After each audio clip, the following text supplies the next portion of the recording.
C'est un univers en expansion, bien sûr, un univers de peut-être qu'en expansion. Et la fin, enfin, ou la fin ou le début, se décatit. Et quand il se décatit,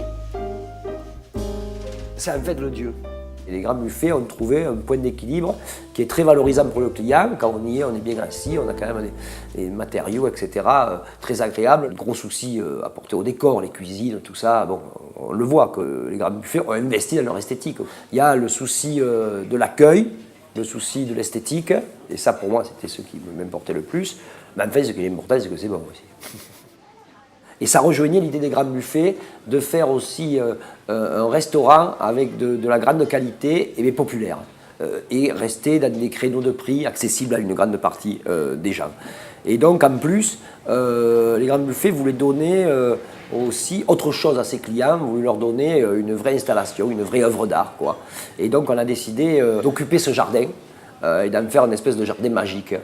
Et tout ça donne une espèce de jungle où toute une foule de personnages, créatures étranges apparaissent sur des tours d'arbres, des tours de feuilles. On pense que le néophyte en art a aussi le droit d'avoir un contact avec l'art contemporain.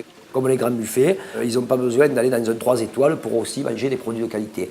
Et je pense que c'était ce parallèle qui était intéressant. Tout ce travail que je fais depuis 35 ans, qui n'est pas de changer mon travail, mais d'essayer de le mettre en perspective dans des présentations différentes, pour que ce soit accessible à un public qui n'est pas forcément un public spécialiste d'art contemporain. Le grand buffet, ce qui est unique, c'est qu'on a la qualité à tous les niveaux, des artistes qui sont présents par leur travail fait spécifiquement pour le lieu, des cuisiniers, du vin et tout ça, mais pour tout le monde, quoi.